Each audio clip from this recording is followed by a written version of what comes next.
नमस्ते, म सुरेश। के तपाईँ कामको सिलसिलामा विदेशमा हुनुहुन्छ? यदि त्यसो हो भने तपाईँलाई रेमिटेन्स खाताको बारेमा थाहा छ कि छैन? यदि छैन भने सुन्नुहोस्। रेमिटेन्स खाता कामको सिलसिलामा लेबर पर्मिट लिएर विदेशमा काम गरिरहनु भएका नेपालीहरूको लागि डिजाइन गरेको खाता हो।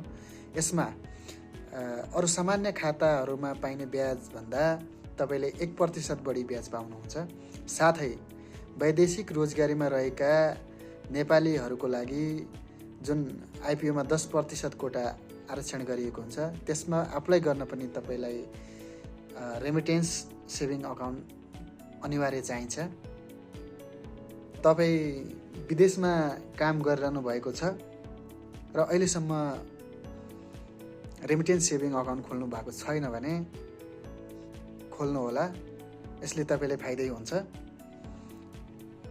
अब रेमिटेन्स अकाउन्ट खोल्नको लागि के डकुमेन्ट चाहिन्छ त्यस्तो थाहा छ भने ठिक छ, थाहा छैन भने कमेन्ट गर्नुहोस्, म अर्को भिडियो ल्याएर आउनेछु। धन्यवाद।